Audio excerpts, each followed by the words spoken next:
January 1915, the Russian Tsar, panicking at the Turkish advance on Sarıkamış, urged the Allies to attack Turkey. The British agreed. This is one of the greatest campaigns in history. Think what Constantinople is to the east.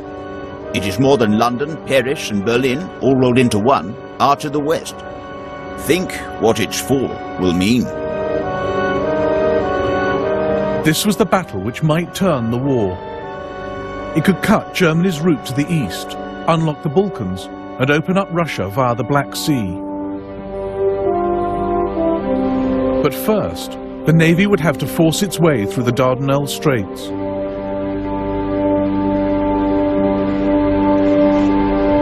The French insisted on being involved, not wanting the British to dominate the Mediterranean. On the 18th of March 1915, a combined French and British fleet attacked the Straits. The flagship was hit by a large number of high-caliber shells. A turret was put out of action, and all its crew killed. The flames didn't spare anything. Our young men, a few minutes earlier so alert and courageous, were all skeletons lying on the bare steel, blackened, carbonized.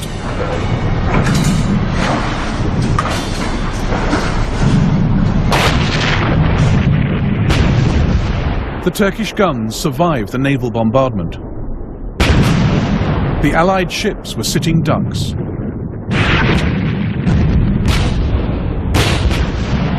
I told the battery commander, Rafat Bey, to increase fire. He replied that shells are exploding on the decks of the enemy ships. There is considerable damage to them. The French battleship Bouvet hit a mine. 3 battleships were sunk that day, 3 crippled, 4 damaged. The Allies lost over 700 men. It was a remarkable victory for the Ottoman Empire. The Allies tried again. This time, the Navy would support an amphibious landing of troops. The Australian and New Zealand Army Corps, known as Anzacs, joined French and British soldiers. Contrary to later myth, the Anzacs weren't rough, tough diggers from the outback. They were mostly city dwellers, many first-generation British immigrants fighting for the mother country. Turks like Behzadi Kerim knew this would be a fight for their country's survival.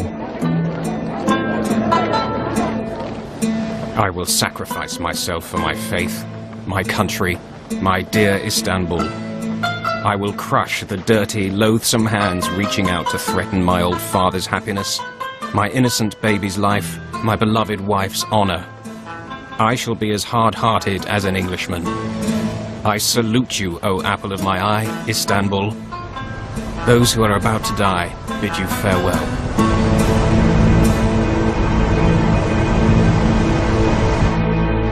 On the 25th of April 1915, 70,000 Allied troops went ashore on the peninsula of Gelibolu, Gallipoli. A post-war film reconstructed the battle. Private Robert Atkinson witnessed what was then the greatest seaborne invasion ever. Troops in small boats being towed ashore effect a landing. Terrific bombardment, awful noise rolling around the cliffs. Surprise the Turks. Splendid gunnery by the Navy.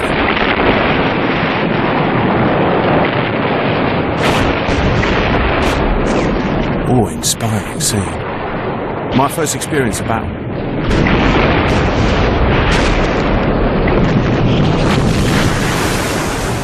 The Anzacs were landed in the wrong place. 8,000 men struggled ashore on a narrow strip of sand hemmed in by steep hills.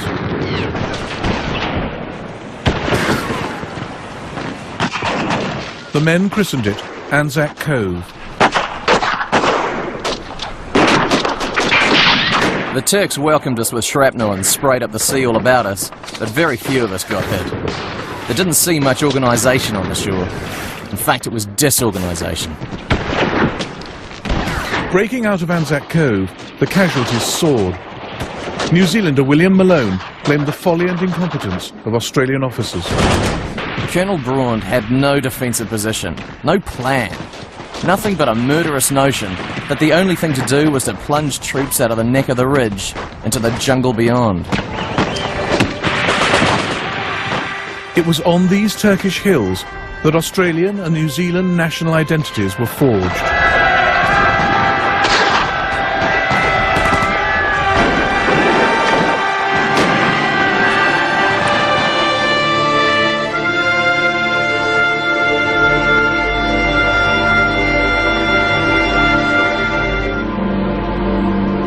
We were singing "This Bit of the World Belongs to Us."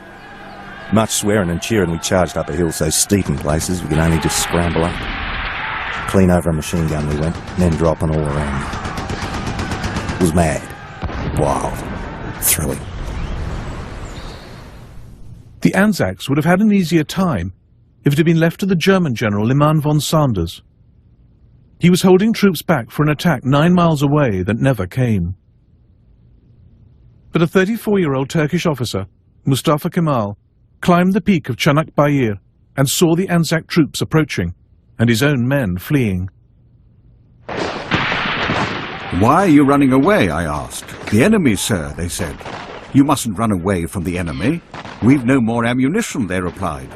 I ordered them to fix their bayonets and lie down. And as they did so, the enemy too lay down. We had won time. Mustafa Kemal issued a stark command. "I don't order you to attack. I order you to die. By the time we are dead, other units and commanders will have come up to take our place." He sent an angry letter to Enver Pasha, damning their German allies. Liman von Sanders did not know either our army or our country, and did not have time to study the situation properly.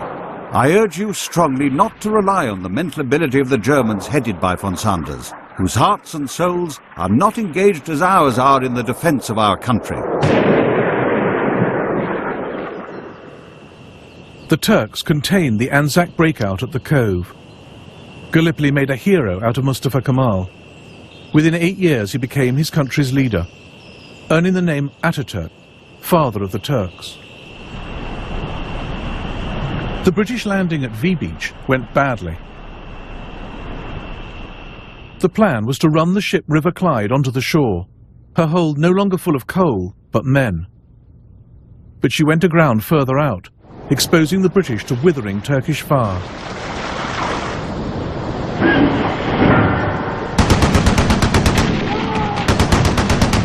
The enemy commanders were sending the men down the ramps.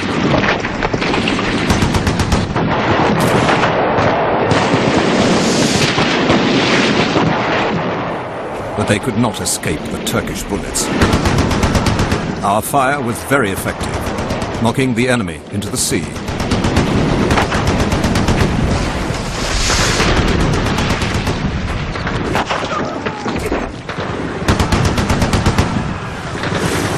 The shore at V Beach was full of enemy corpses, like shoals of fish. The color of the sea changed with the blood from their bodies.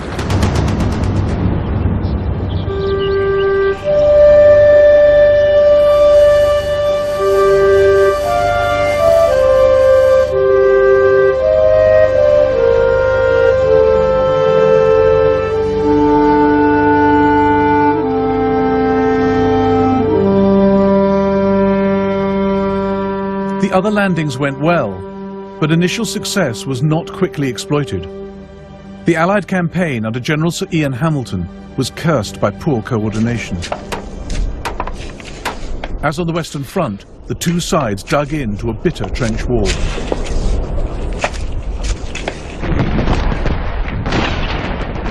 Here, an Australian cameraman scrambles back to help his assistant under fire.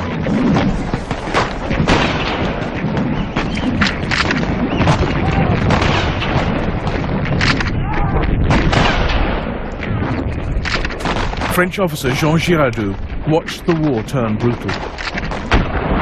The Australians massacre all the Turks. One Australian told me that the Turks are their national enemy. The conditions at Gallipoli were terrible. Intense heat, bitter cold, little water. Major Burge wrote home to his mother. Respected Madam, sitting fearlessly about 200 yards from 2 million bloodthirsty Turks, I take up my pen. I forgot to mention I've got about 6 feet of solid earth between me and them. The sun is very hot and I am very thirsty.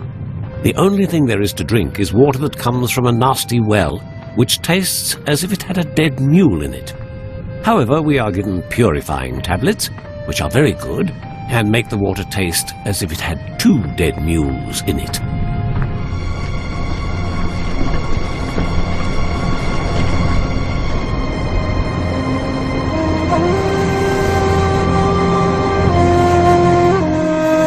To my highborn royal wife, Ayşe, from your husband, Mustafa Mehmed, Captain, 13th Turkish Infantry. Oh, Ayşe, my morning star. I pray God to bring this all to an end. I can see our lovely Constantinople in ruins and our houses burnt to the ground. These English are very persistent. There is no fear of death for them. They're very cruel. They watch us like wolves in the night and are upon us like the devil in the day. Why did we join in this wicked war? Ayşe, I must now take my leave of you as the sun is sinking and I must away to my devotion. God bless you, Ayşe. I wish I were at home to give you my adorations.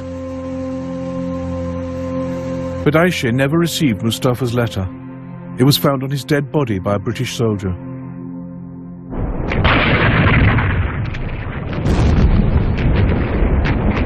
The Turks lost 10,000 men in one afternoon. As spring turned into summer, the stench of the dead became unbearable.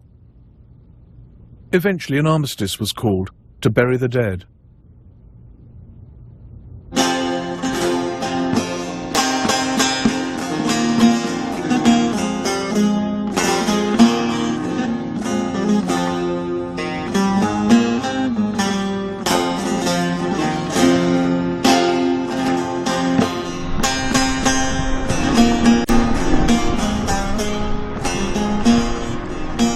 Many Turkish soldiers were illiterate.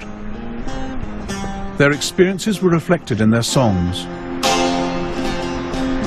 Çanakkale içinde vurdular beni. Çanakkale içinde vurdular beni. Ölmeden mezara koydular beni. Oh geçtiğim evi.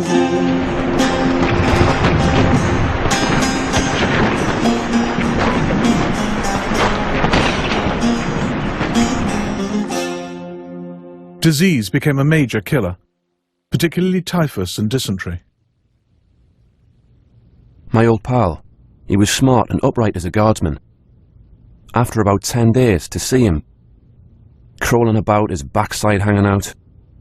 We were trying to lower him down into the latrine. I don't know what happened, but he simply rolled into this foot-wide trench. We couldn't pull him out, we didn't have any strength. He drowned in his own excrement.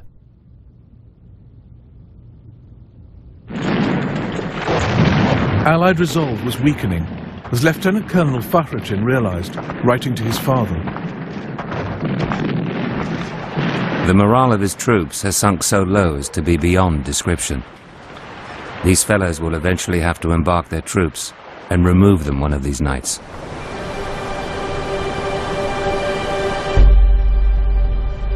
On the 20th of December 1915, they did just that. Turkish officer İzzettin Bey was woken by the duty officer at 3 o'clock in the morning. They had spotted many frigates and military transport ships. They thought it was a new invasion. But on the contrary, the British were running away. Their situation had become hopeless. What had happened was victory and the will of Allah. Turkish troops enter abandoned Allied trenches. They did not fire on the retreating Allies, happy just to see them go. After 9 terrible months, the hills of Gallipoli fell silent. Both sides had suffered around 250,000 casualties. But for the Turks, it was a triumph.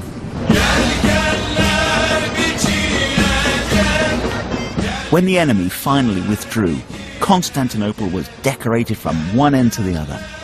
At night, the minarets were lit up with oil lamps. Everyone was full of joy. Pale faces began to smile. Constantinople came back to life.